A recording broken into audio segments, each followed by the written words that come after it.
Hi everyone, I am very happy to present you a pretty broad topic that's general graphics optimization. It will be more like an introduction, so in this session we will just see some critical important points and vectors of optimization in the 3D graphics domain and possible implementations that can be used on the PSP or just more general homebrew. So to start, let's have a short portfolio of who am I, just to set the frame, or just so you don't believe I am coming from the wild. So let's start with a balance of gravity that was at first just a scene I have made on Blender Cycles render engine, and that I was experimenting. But it looked so nice to me that I wanted to port it out on a game engine and tried it out on mobile, so I have chosen Unity. But I had to cover multiple issues since mobile devices wouldn't simply handle it as is.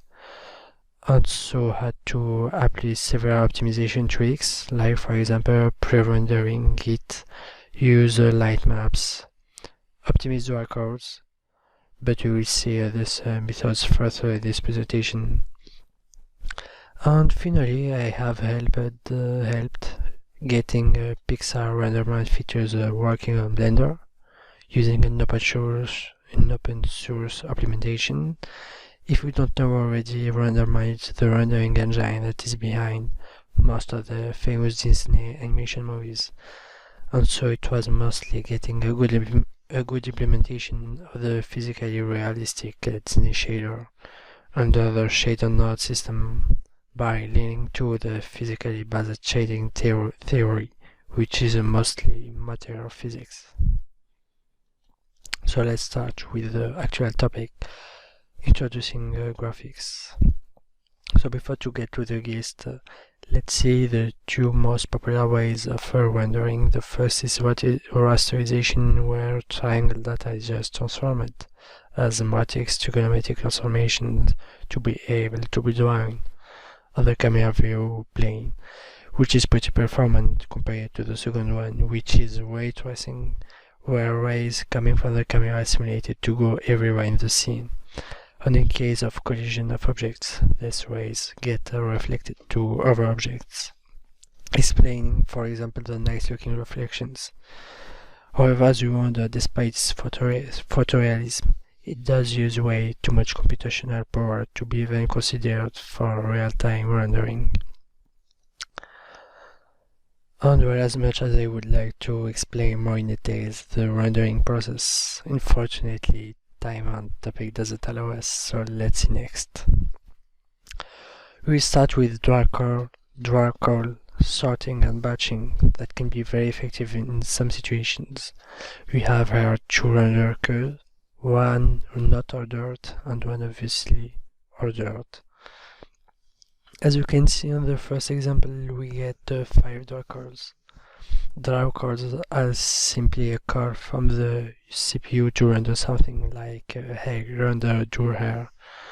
And on the second ordered example, we only have 3 draw cores, almost half. So why that? Simply because the GPU is highly power disabled. And for example, when you draw a blue triangle and then draw a red and transparent triangle, the GPU have to do it separately because they don't share the same material. In the hypothesis, they have other same properties. So basing an ID per object and sorting it, we can address 4 draw cores of the same property objects, and so the GPU will be able to do it all at once because they share the same material. So one draw core for 4 objects. It's pretty good for simple scenes because you just group together a lot of objects for an ever-same performance.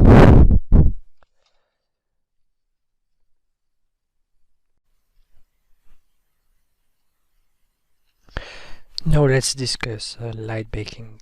In a scene rendering, the calculation of light effects on objects take a lot of time, especially when there are a lot of lights. So to overpass that, a pretty recent method allows us to bake other lights into a texture and use that texture where light effect is already applied.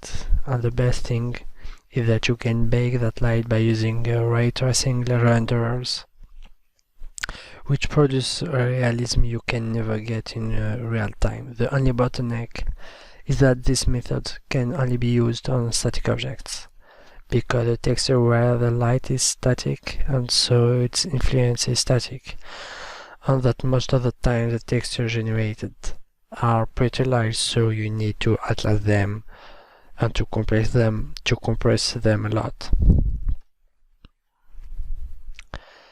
And level of details, of course, they are probably one of the most used methods to optimize efficiently a game.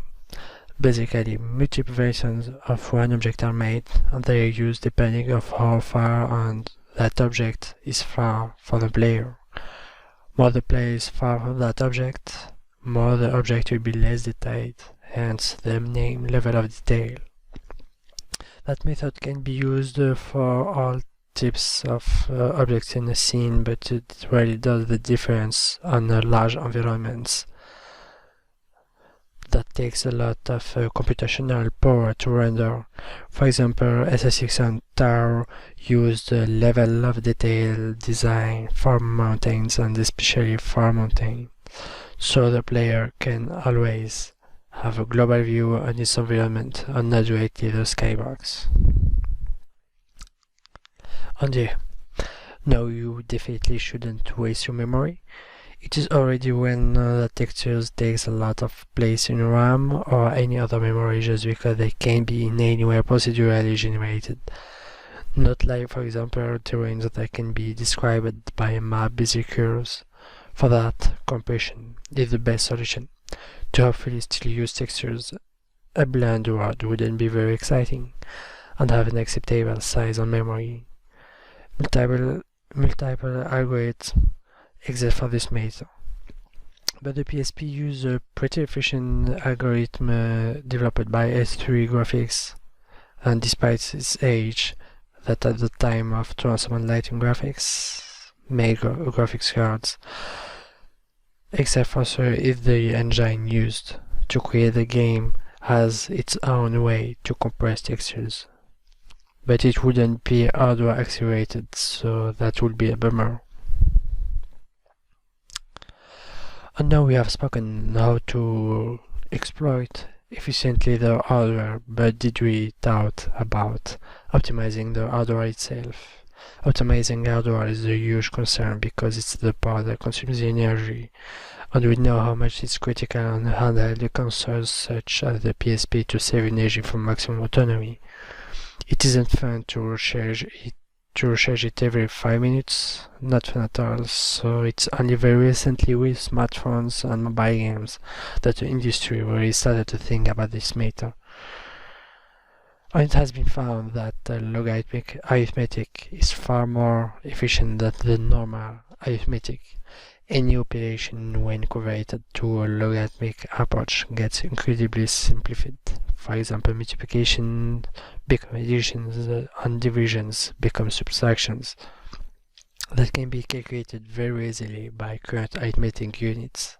It is not as precise as dedicated units, but for 3D graphics it's totally acceptable, as in the comparison on an actual example that you can find in the bottom of the slide. The only problem with this optimization needs special hardware in order to perform the conversion to logarithmic values, but it's really worth it on a lot of graphic chips. Moreover, in smartphones is doing this. So it will be the end of the presentation. Thank you very much for your attention, and see you next time.